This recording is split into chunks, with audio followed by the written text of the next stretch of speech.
তাঁবুর শহর মিনা। হাজিরা এখান থেকেই জামারাত ব্রিজে যান শয়তানের প্রতীকী স্তম্ভে পাথর মারতে।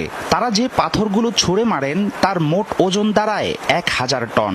হজ শেষে এসব পাথর আবার ফিরে যায় সরকারি গোডাউনে। শুনতে সহজ মনে হলেও সম্পূর্ণ প্রক্রিয়াটি বেশ জটিল।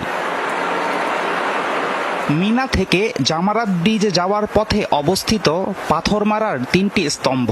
পিলারগুলোর চারপাশের ফোকর দিয়ে নিচে পড়ে হাজিদের নিক্ষেপিত পাথর। 4তলা ব্রিজের প্রতিটি তলায় রয়েছে স্বয়ংক্রিয় মেশিন। পাথর সংগ্রহ থেকে শুরু করে পরিষ্কার করার সম্পূর্ণ কার্যক্রম চলে ইলেকট্রনিক পদ্ধতিতে।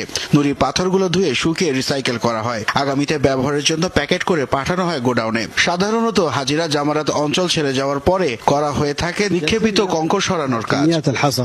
কনভেয়ার বেল্টের মাধ্যমে নুড়ি পাথর জমা হয় 5তলা বিশিষ্ট বেজমেন্ট ফ্লোরে। এখানে রয়েছে পাথর বাছাইয়ের অত্যাধুনিক সেন্সর। ধুয়ে মুছে পরিষ্কার করা হয় বাছাইকৃত নুড়ি। সবশেষে প্যাকেট করে পরবর্তী হজে ব্যবহারের জন্য জমা রাখা হয় সুরক্ষিত গুদামে। নুড়ি পাথরের ব্যাগ বিতরণের জন্য মিনা ও মুজদালিফাতে রয়েছে প্রায় 300টি স্থান। এবার হজ মৌসুমে সরবরাহ করা হয় 83,411 বস্তা নুড়ি। দক্ষ ব্যবস্থাপনার ফলে